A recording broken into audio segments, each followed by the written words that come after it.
ભરૂચ જિલ્લાના 6 તાલુકાના ખેડૂતોએ પોતાના હકો અને પડતર પ્રશ્નોના ઉકેલની માંગ સાથે ખેડૂત સ્વાભિમાન ટ્રેક્ટર યાત્રા યોજી હતી। આ યાત્રાને પોલીસે કંથારિયા ખાતે અટકાવી હતી। ત્યારબાદ ખેડૂતો હોસ્ટેલ ગ્રાઉન્ડ ખાતે એકત્ર થયા હતા અને રેલી સ્વરૂપે જિલ્લા કલેક્ટર કચેરીએ પહોંચી આવેદનપત્ર આપી પોતાની માંગણીઓ રજૂ કરી હતી। ખેડૂતોની યાત્રા કંથારિયા, જંબુસર ચોકડી, શેરપુરા, શ્રવણ ચોકડી અને શક્તિનાથ સર્કલ થઈ કલેક્ટર કચેરી પહોંચવાની હતી।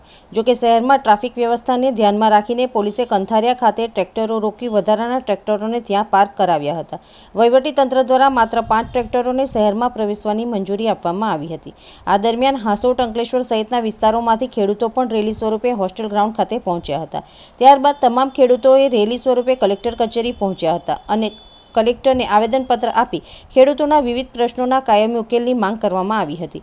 ખેડૂતોએ પાવર ગ્રીડ, જેટકો અને એસઆર જેવી કંપનીઓની હાઈટેન્શન વીજ લાઇનો માટે યોગ્ય વળતર નીતિ જાહેર કરવાની માંગ કરી હતી।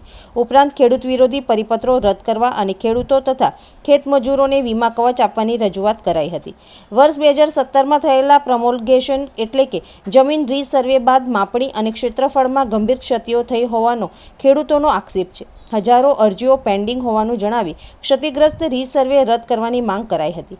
બુલેટ ટ્રેન, ભારતમાલા એક્સપ્રેસવે અને ડીએફસી જેવા રાષ્ટ્રીય પ્રોજેક્ટના કારણે ખેતરોમાં પાણી ભરાવાની સમસ્યા સર્જાતી હોવાનો મુદ્દો પણ ઉઠાવવામાં આવ્યો હતો।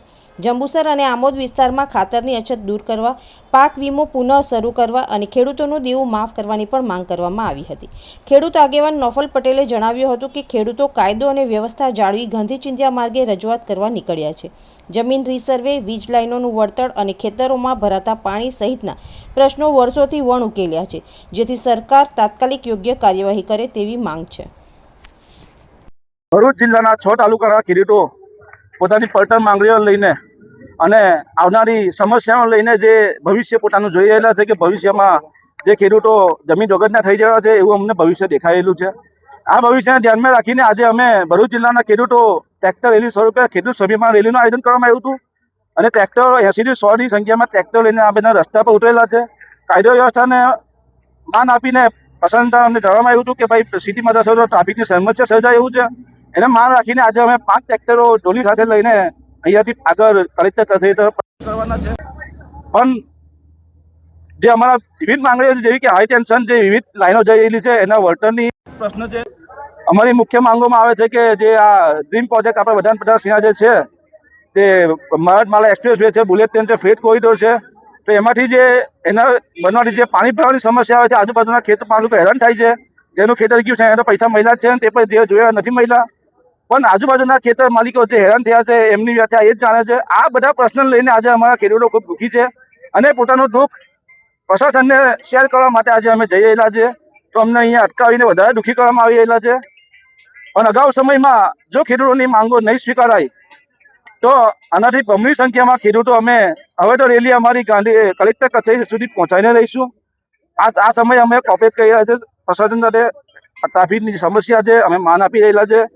અમે આશા રાખીએ છીએ કે વહેલી તકે આનું નિરાકરણ કરવામાં આવે। જે ખાતરની અછત છે, જમીન માપણીના પ્રશ્ન છે એનું નિરાકરણ કરવામાં આવે।